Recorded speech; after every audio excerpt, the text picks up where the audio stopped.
Continuity पढ़ने से पहले हमें लिमिट का थोड़ा बहुत ज्ञान होना बहुत ज़रूरी है, जो हमने प्लस 2 में ऑलरेडी पढ़ी है। हम जस्ट उसको रिफ्रेश करेंगे कि लिमिट क्या होता है। कॉन्टिन्यूटी पढ़ने से पहले हम लिमिट्स पे आते हैं। हमारे पास कुछ फॉर्मूलेज ऑफ लिमिट्स पता होने चाहिए।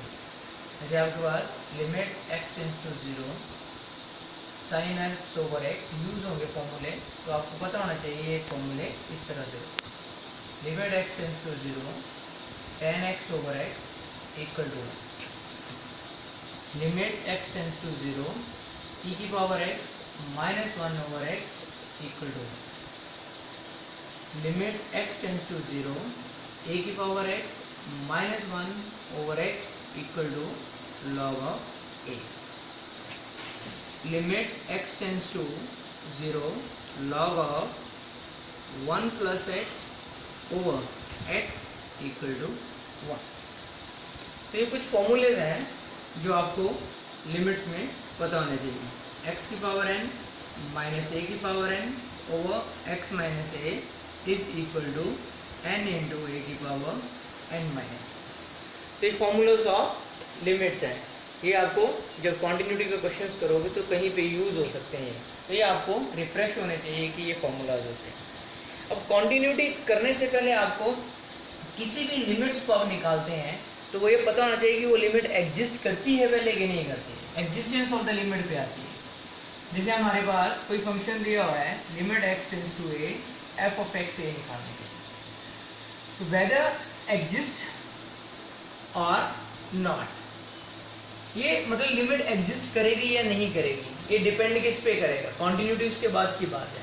तो ये लिमिट एग्जिस्ट करेगी या नहीं करेगी वो किस पे डिपेंड करता है कि अगर हम इसकी लेफ्ट हैंड लिमिट निकालते हैं limit x tends to a minus में slightly less than a f of x, और एक हम राइट हैंड लिमिट निकालते हैं limit x tends to a plus f of x। a plus का मतलब स्लाइटली ग्रेटर देन a।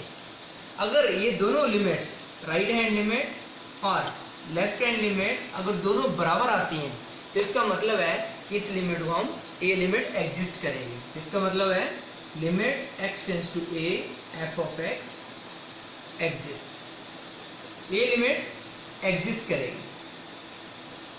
तो ये हमें पता चला गया कि इस लिमिट को हम निकाल सकते हैं वैल्यू को, और एग्जिस्ट करेगी इसकी वैल्यू भी वही होगी जो लेफ्ट हैंड लिमिट की और राइट हैंड लिमिट की वैल्यू होगी। Left hand limit is equal to right hand limit is equal to limit x tends to a f of x। जब लिमिट एग्जिस्ट करती है तो उसकी वैल्यू ये होती है। अब एग्जिस्टेंस ऑफ द लिमिट के बाद हमारे पास मेन टॉपिक आता है कॉन्टिन्यूटी। अब कॉन्टिन्यूस फंक्शन कब होता है हमारे पास, किस फंक्शन को हम कॉन्टिन्यूस बोलते हैं। अ फंक्शन, कोई भी फंक्शन है, a function f of x is said to be continuous, said to be continuous if, कब कॉन्टिन्यूस होगा, if limit x tends to a f of x exist करनी चाहिए और f ऑफ a के बराबर होनी चाहिए।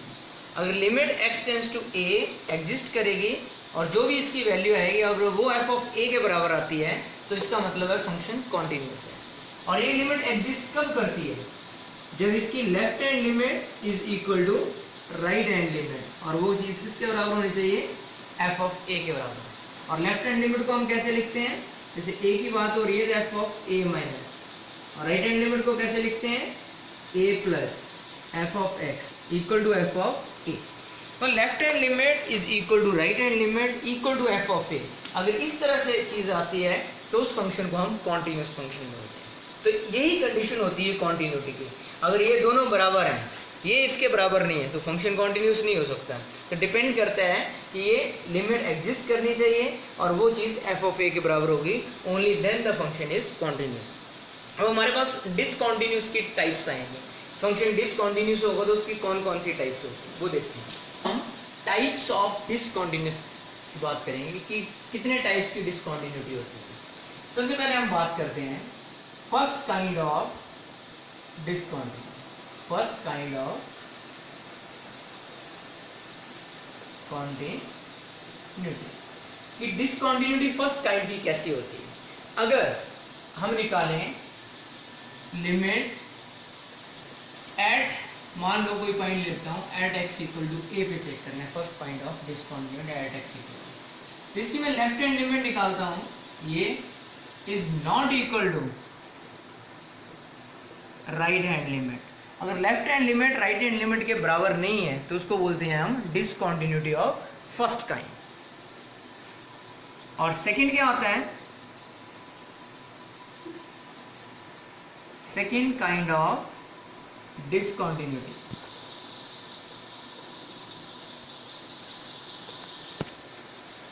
इसमें क्या होता है सेकंड काइंड ऑफ डिसकंटिन्यूटी में, either left hand limit that is limit x tends to a minus f of x, or right hand limit that is limit x tends to a plus f of x does not exist। ये exist ही नहीं करते ना, either या फिर left hand limit exist ना करे या फिर राइट हैंड लिमिट एग्जिस्ट ना करे, तो उस टाइप की कॉन्टिन्यूटी को हम सेकेंड काइंड ऑफ डिसकंटिन्यूटी बोलते हैं। Third, removal discontinuity.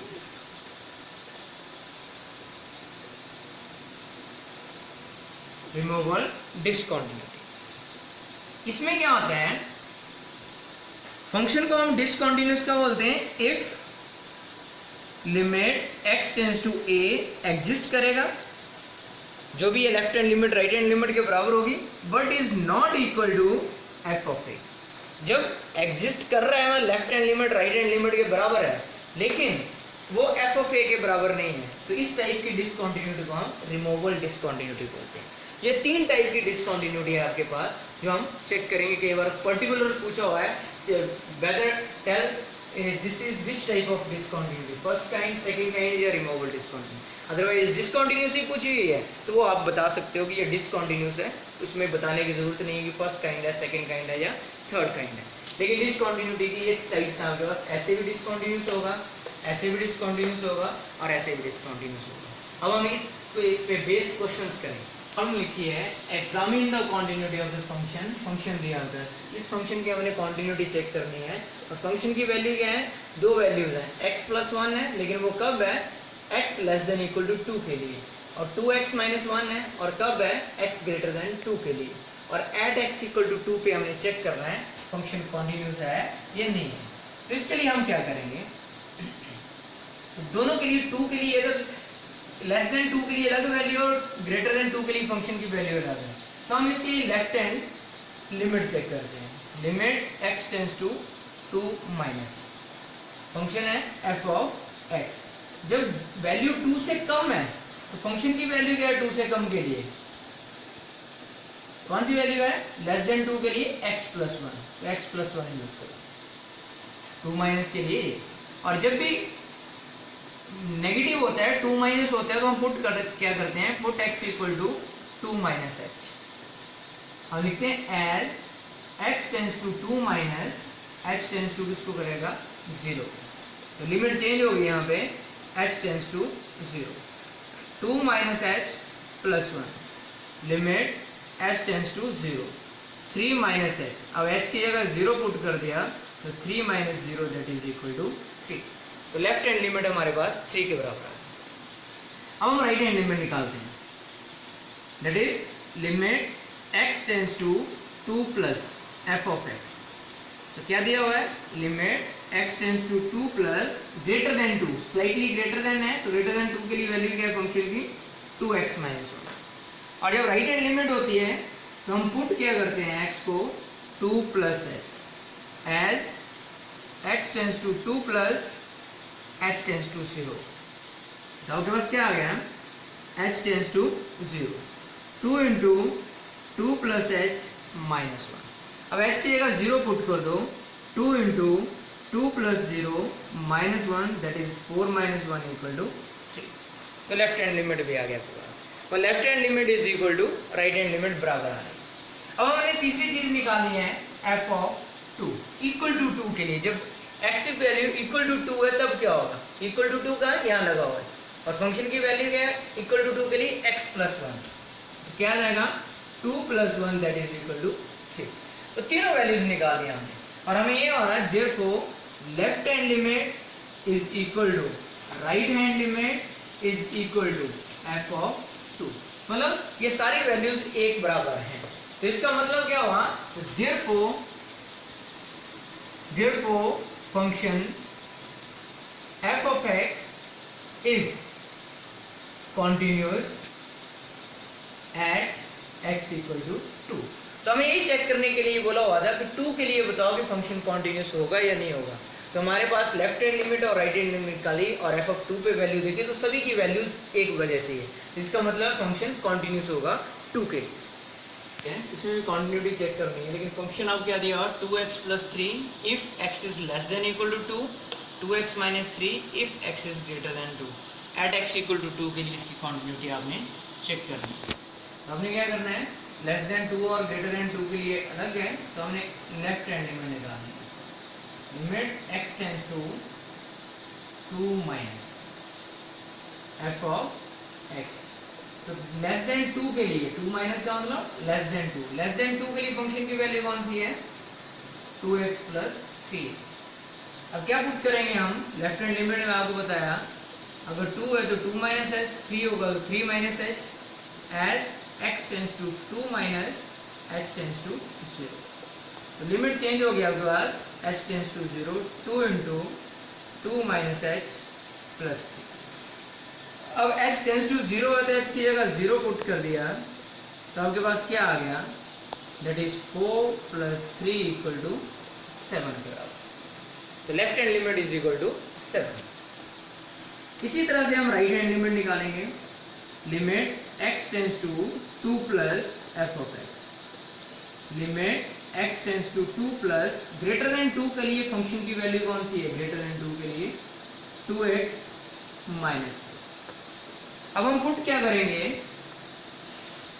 x equal to 2 + h as x tends to 2 + h tends to 0। तो हमारे पास क्या आ गया, limit h tends to 0, 2 × 2 + h - 3। h की का वैल्यू पुट कर दो 2 × 2 + 0 - 3, 4 - 3 दैट इज इक्वल टू 1। तो यहाँ पे आपके पास लेफ्ट हैंड लिमिट अलग आ रही है और राइट हैंड लिमिट अलग आ रही है। तो हमें यहीं से पता चल गया कि फंक्शन लिमिट ही एग्जिस्ट नहीं करेगी तो फंक्शन कॉन्टिन्यूस हो ही नहीं सकता है। तो क्या होगा, therefore left hand limit is not equal to right hand limit. तो हमें यहीं से पता चल गया फंक्शन डिसकंटिन्यूस है। लेकिन कई बार पूछा होता है ये किस टाइप की डिसकंटिन्यूटी है, तो आपको पता है, आपको पीछे अभी बताया कि जब लेफ्ट हैंड लिमिट और राइट हैंड लिमिट आपस में बराबर ना हो तो this is the first kind of discontinuity. लेकिन यहाँ पे ऐसा कुछ नहीं पूछा हमें, तो हम बता सकते हैं therefore function f of x is discontinuous at x equal to 2। तो फंक्शन डिसकंटिन्यूस। लेकिन कई बार पूछा जाता है कि किस टाइप का डिसकंटिन्यूस है, तो आपकी ये फर्स्ट काइंड ऑफ डिसकंटिन्यूस है। तो आप इस तरह से आप इसको चेक कर सकते हो। तो ये फंक्शन डिसकंटिन्यूस है एट x = 2 के लिए। हम लिखिए find the points of discontinuity of f of x। मतलब इस फंक्शन में पॉइंट ऑफ डिसकंटिन्यूटी निकालने कितने पॉइंट्स हैं डिसकंटिन्यूस के। फंक्शन दिया f of x = mod of x + 3 कब है, if x is less than equal to -3। -2x है कब है, if -3 less than x less than 3। And 6x + 2 है कब है, x ग्रेटर देन 3। तो यहाँ पे 2 पॉइंट्स पे चेक करना आपने, एक -3 पे और 3 पे, बाकी सब पे ये फंक्शन कॉन्टिन्यूस होगा। लेकिन -3 और +3 पे चेक करना कि ये फंक्शन कॉन्टिन्यूस है या नहीं है। तो पॉइंट ऑफ डिसकंटिन्यूटी निकालनी, किस पॉइंट पे डिसकंटिन्यूस है। तो हम एट x इक्वल टू -3 लेते हैं, पहला एक पॉइंट -3 लेते हैं। तो उसके लिए हम लेफ्ट हैंड लिमिट लेते हैं। Left hand limit x tends to -3 minus और function f of x। Limit x tends to -3 minus, और -3 का मतलब है माइनस का स्लाइटली लेस देन -3। तो लेस देन -3 के लिए फंक्शन की वैल्यू क्या है, mod x + पुट क्या करेंगे हम लेफ्ट हैंड लिमिट के लिए पुट x इक्वल टू, अब ये है -3 minus x as x tends to -3 minus h tends to 0। तो लिमिट हमारे पास अब चेंज होगी, limit h tends to 0 -3 minus h plus 3। h की जगह 0 पुट कर दो तो आपके पास क्या आ गया, +3, मॉड के अंदर -3 3 होता है, 3 + 3 इक्वल टू 6। तो लेफ्ट हैंड लिमिट आपके पास क्या आ गई, 6 के बराबर। इसी तरह से अब हम राइट हैंड लिमिट निकालते हैं इसी पॉइंट पे, x टेंस टू -3 प्लस, मतलब जब ग्रेटर देन -3 है वैल्यू तो फंक्शन की वैल्यू क्या है, ग्रेटर देन के लिए a है, x ग्रेटर देन -3 तो फंक्शन की वैल्यू क्या है, -2x। अब पुट क्या करेंगे आप यहाँ पे, put x equal to -3 plus h put करेंगे as x tends to -3 plus h tends to 0। अब यहाँ पे हम लिमिट चेंज करके क्या आ जाएगा, h tends to 0 -2 into -3 plus h की जगह 0 पुट करो तो क्या आ गया, दैट इज इक्वल टू 6। तो लेफ्ट हैंड लिमिट भी 6 आ रही है और राइट हैंड लिमिट भी 6 आ रही है। अब हम f ऑफ -3 निकालेंगे, तो मतलब जब फंक्शन की वैल्यू -3 के इक्वल है, तो इक्वल टू कहाँ पे है, -3 के यहाँ पे, तो क्या वैल्यू है, मॉड ऑफ x, तो mod of -3 plus 3 that is 3 + 3 equal to 6। तो हमारे पास क्या आ गया, left hand limit is equal to right hand limit is equal to f of -3। तो हमें -3 पे ये पता चल गया कि फंक्शन कॉन्टिन्यूस है, -3 पे डिसकंटिन्यूस नहीं है, फंक्शन -3 पे क्या है, कॉन्टिन्यूस है। आप लिखोगे therefore f of x is continuous at x equal to -3। एक पॉइंट पे तो हमने चेक कर लिया, उस पे कॉन्टिन्यूस आ रहा है। अब हम दूसरा पॉइंट लेते हैं, एट x इक्वल टू 3 पे चलते हैं, इस सेकंड केस लेते हैं हम एट x इक्वल टू 3। अब इसके लिए हम लेफ्ट हैंड लिमिट लेंगे, left hand limit x tends to 3 minus, जब वैल्यू 3 से कम है, x लेस देन 3 माइनस, तो फंक्शन की वैल्यू क्या है, -2x। मैं डायरेक्ट लिख रहा हूँ, वैल्यू लिख रहा हूँ सीधी -2। पुट क्या करेंगे, 3 minus h as x tends to 3 minus h tends to 0। तो लिमिट चेंज होगी, limit h tends to 0 -2 into 3 minus h। अब h की जगह 0 पुट कर दो तो क्या आ गया, -2 into 3 minus 0 that is equal to -6। अब हम राइट हैंड लिमिट निकालेंगे इसी तरह से, limit x tends to 3 plus, greater than 3 के लिए फंक्शन की वैल्यू क्या है, 6x प्लस 2। अब पुट क्या करेंगे हम, x equal to 3 plus h as x tends to 3 plus h tends to क्या हो जाएगा, 0। अब लिमिट चेंज हो गई यहाँ पे, h tends to 0, 6 into 3 plus h plus 2, h की जगह 0 पुट किया प्लस 2, तो दैट इज 18 प्लस 2 20। तो left hand limit is not equal to right hand limit, बराबर नहीं आ रही। तो मतलब क्या हुआ, इस पॉइंट के लिए ये फंक्शन डिसकंटिन्यूस होगा। Therefore f of x function is discontinuous at x equal to 3। मतलब जो दो पॉइंट्स थे -3 और 3, बाकी सब पे तो वो कॉन्टिन्यूस ही होगा, लेकिन -3 और 3 पे हमने चेक किया तो -3 पे भी फंक्शन कॉन्टिन्यूस है। तो पॉइंट ऑफ डिसकंटिन्यूटी सिर्फ एक आया, बस वो कौन सा हुआ, at x equal to 3, equal to है ये, एट x इक्वल टू 3। तो इक्वल टू 3 के लिए ये फंक्शन डिसकंटिन्यूस होगा। तो कई बार इस तरह से find the point of discontinuity भी पूछा जाता है, तो आप उसको इस तरह से इवैल्यूएट कर सकते हैं। सेम ही क्वेश्चन होता है कि कॉन्टिन्यूस और डिसकंटिन्यूस हमने देखना होता है कि फंक्शन है क्या, ये फंक्शन ये दिया आपको, इसमें क्या करना है, लेस देन और ग्रेटर देन के लिए नहीं दी वैल्यू, तो इसमें सीधा दिया हुआ है x टेंस टू 0, मतलब जब x की वैल्यू अप्रोचेस टू 0 है, नॉट इक्वल टू 0 है, उसके लिए फंक्शन की वैल्यू निकालेंगे f ऑफ x। तो क्या है, नॉट इक्वल टू 0 के लिए फंक्शन की वैल्यू क्या है, 1 minus cos 4x over x square. अब इस लिमिट को सॉल्व करेंगे, न्यूमिनेटर में हम फॉर्मूला लगाएंगे 1 minus cos 2a, 1 minus cos 2a क्या होता है 2 साइन स्क्वायर, ये हमने ट्रिग्नोमेट्री के फॉर्मूले पढ़े हुए हैं, ये होता है। तो हमारे पास क्या आ गया, x tends to 0 2 sine square, तो 2a की जगह वहाँ पे 4x है तो 2x आ गया ओवर एक्स स्क्वायर। 2 बाहर ले लिया मैंने, limit x tends to 0 sine square 2x over x square. हमारे पास फॉर्मूला पता है कि limit x tends to 0 sine x over x हो तो 1 होता है, लेकिन साइन का एंगल x है तो उसके नीचे भी सेम चीज़ आनी चाहिए, तब वो 1 के बराबर होता है।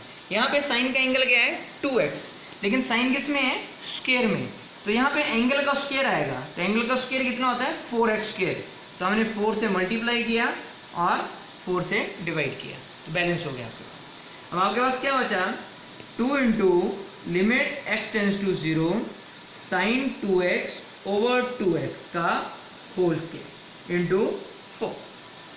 अब ये फॉर्मूला हमें पता है कि ये 1 के बराबर होता है, तो ये क्या होगा 2 into 1 into 4 that is equal to 8।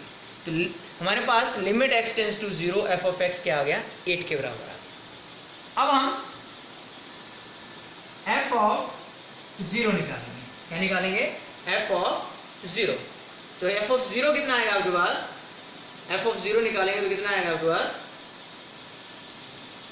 दिया हुआ है इक्वल टू 4 के बराबर, इसके बराबर दिया हुआ है 4 के बराबर। अब ध्यान से देखो तो आपके पास क्या आएगा, यहाँ पे लिमिट जो चीज दी हुई है, limit x tends to 0 f of x is f of 0 के बराबर नहीं है, तो मतलब क्या हुआ, इसका फंक्शन डिसकंटिन्यूअस हुआ।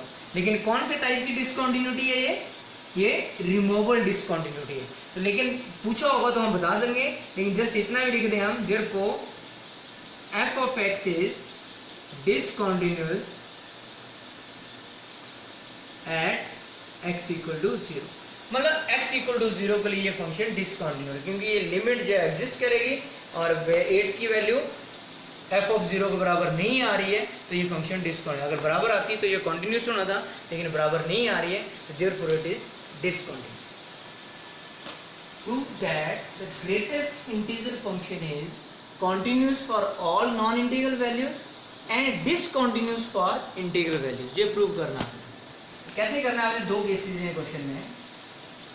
पहले तो हम लेट फंक्शन कर लेते हैं, late f of x is equal to a. This bracket stands for greatest integer function, ये ब्रैकेट लगी है ये greatest integer function को स्टैंड करता है। पहला केस लेते हैं हम, when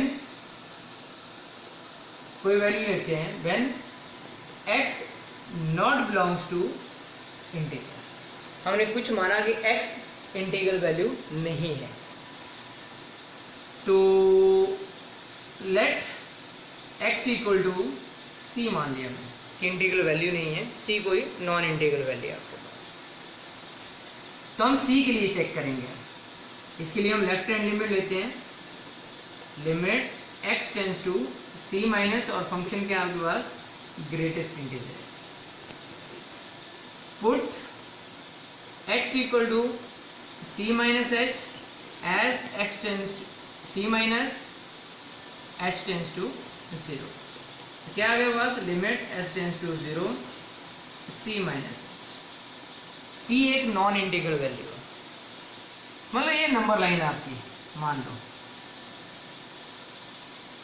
और यहाँ पे कहीं c लाई करते हैं नॉन इंटीग्रल वैल्यू, तो एक इंटीग्रल वैल्यू उसके राइट में लाई करेगी और उससे एक कम वैल्यू उसके लेफ्ट में लाई करेगी, if k belongs to integral. अगर हम k को इंटीग्रल मान लो, ये नॉन इंटीग्रल वैल्यू जैसे 2.3 है, तो इसके इधर क्या होगा 3, और इधर क्या होगा 3 से एक कम 2 होगा, तो मतलब जनरली हम सॉल्व कर रहे हैं तो हम ये मान रहे हैं k इंटीग्रल वैल्यू। अब ध्यान से देखना, ग्रेटेस्ट इंटीजर में c माइनस h, c में ये c वैल्यू है, इसमें से थोड़ी सी वैल्यू कम होगी तो वैल्यू इस तरफ लाई करेगी, और ग्रेटेस्ट इंटीजर में हम कौन सी वैल्यू लेते हैं, उसके लेफ्ट में जो इंटीग्रल वैल्यू होती है वो लेते हैं। अब c माइनस एच इस तरफ लाई करेगा तो इसके लेफ्ट में इंटीग्रल वैल्यू कौन सी है, दैट इज k माइनस 1। तो h 0 है तो आंसर क्या आ गया लेफ्ट हैंड लिमिट का k माइनस 1 के बराबर। तो ये लेफ्ट हैंड लिमिट है। अब इसी तरह से हम राइट हैंड लिमिट को सॉल्व करेंगे। Limit x tends to c plus, greatest integer वैसे ही यही, put x equal to c plus h as x tends to c plus s tends to 0। तो limit s tends to 0 c plus h. या अब ध्यान से देखो, c में से थोड़ी सी चीज ऐड करोगे तो c से थोड़ी सी ज्यादा इधर आएगी, लेकिन ग्रेटेस्ट इंटीजर के अंदर वैल्यू है ये। ग्रेटेस्ट इंटीजर में जो वैल्यू होती है उसके लेफ्ट में इंटीग्रल वैल्यू कौन सी लाई कर रही है, दैट इज k माइनस 1। तो ये वैल्यू भी किसके बराबर ट्रीट होगी, that is also k minus 1। ये क्या आ गया, राइट हैंड लिमिट भी किसके बराबर आ गई, k माइनस 1। अब हमने क्या निकालना है, f ऑफ c निकालना है इक्वल टू c के लिए, दैट इज x की जगह हमने c पुट कर दिया। f ऑफ x है तो f ऑफ c क्या आएगा, ग्रेटेस्ट इंटीजर c। तो ग्रेटेस्ट इंटीजर c की वैल्यू ये है आपके पास यहाँ पे। अब ग्रेटेस्ट इंटीजर में c आ रहा है और c नॉन इंटीग्रल वैल्यू है, मतलब c इंटीग्रल वैल्यू नहीं है। अगर c इंटीग्रल वैल्यू नहीं है तो इसके लेफ्ट में इंटीजर कौन सा लाई कर रहा है, लेफ्ट में इंटीजर लाई कर रहा है k माइनस 1। तो ये भी k माइनस 1 के बराबर आ गई। इसका मतलब क्या होगा, left hand limit is equal to right hand limit is equal to f of c, और इज इक्वल टू सब में क्या आ रहा है, k माइनस, सभी बराबर आ रहे हैं। तो therefore f of x is continuous for all non integral values,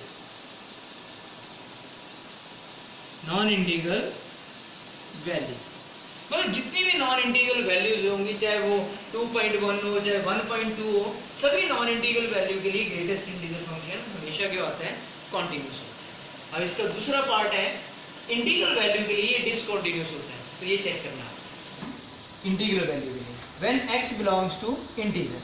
तो मैं मान लेता हूँ लेट x इक्वल टू, कोई मैं पॉइंट ले लेता हूँ, कुछ अलग से पॉइंट ले लो या c ले लो। अब c इक्वल टू किसके बराबर है, इंटीग्रल के बराबर है। पहले केस में वो c क्या था, नॉन इंटीग्रल क्या, मतलब ये इंटीग्रल वैल्यू है। इंटीग्रल वैल्यू जो कंप्लीट इंटीजर होते हैं 1 2 3 4 5। अब इसके लिए हम वैसे ही सॉल्व करेंगे left hand limit, limit x tends to c minus f of x, और f ऑफ x किसके बराबर है, greatest integer x। Put x equal to c minus h as x tends to c minus s tends to 0। तो limit s tends to 0 c minus h। अब ध्यान से देखना यहाँ पे, c एक इंटीग्रल वैल्यू है, ये नंबर लाइन मैंने बनाई, ये c है, और c एक इंटीग्रल वैल्यू, जैसे 2 होगी 3 होगी 4 होगी। अब इस इंटीजर से एक इंटीजर इस तरफ होगा तो वो क्या होगा, उससे एक ज्यादा होगा। अगर ये 2 होगा तो ये 3 होगा, और एक इससे पीछे होगा तो ये क्या होगा, ये क्या होगा c माइनस 1, इससे एक कम होगा आपके पास। अगर ये 2 है, इससे आगे एक इंटीजर 3 होगा और इसके पीछे एक इंटीजर 1 होगा। c है तो c प्लस 1 और पीछे है c माइनस 1। ध्यान से देखना, c में से थोड़ी सी वैल्यू कम होगी, slightly h tends to 0, very close to 0 but not equal to 0, थोड़ी सी कम होगी तो वैल्यू कहाँ लाई करेगी, यहाँ। अब वैल्यू अगर इंटीग्रल से इस तरफ लाई करेगी तो इसके लेफ्ट में जो इंटीजर वैल्यू है वो कौन सी है, वो कौन सी है, वो है c माइनस 1। तो ये किसके बराबर आ गया, c माइनस 1 के, लेफ्ट हैंड लिमिट किसके बराबर आ गई, c माइनस 1 के। अब इसी तरह से हम राइट हैंड लिमिट निकालते हैं। Right hand limit, limit x tends to c plus greatest integer x, put x equal to c plus h as x tends to c plus s tends to 0। और यहाँ पे हम change कर देंगे limit s tends to 0 c plus h। अब c में से थोड़ी सी चीज ऐड करोगे, c इंटीग्रल वैल्यू है, इसमें से थोड़ा सा ऐड करोगे तो उसके राइट में लाई करोगे। अब इस वैल्यू के जो c प्लस से लेफ्ट में इंटीग्रल वैल्यू कौन सी लाई करती है, सी लाई करती है। तो ये किसके बराबर होगी, क्योंकि ग्रेटेस्ट इंटीजर में उसके लेफ्ट की वैल्यू लेते हैं हम, इंटीग्रल वैल्यू सी के बराबर, तो इक्वल टू क्या आ गया ये सी। तो राइट हैंड लिमिट किसके बराबर आ गई, सी के बराबर। तो लेफ्ट हैंड लिमिट अलग आ रही है और राइट हैंड लिमिट अलग आ रही है, तो आप लिखोगे left hand limit is not equal to right hand limit. Therefore f of x is discontinuous for all integral values। सारी इंटीग्रल वैल्यूज के लिए ये फंक्शन डिसकंटिन्यूअस होगा ग्रेटेस्ट इंटीजर में। तो इस टाइप में जब क्वेश्चन पूछा जाता है तो आप इस तरह से सॉल्व करें। That's all for today, thank you, have a nice day, stay home and stay safe.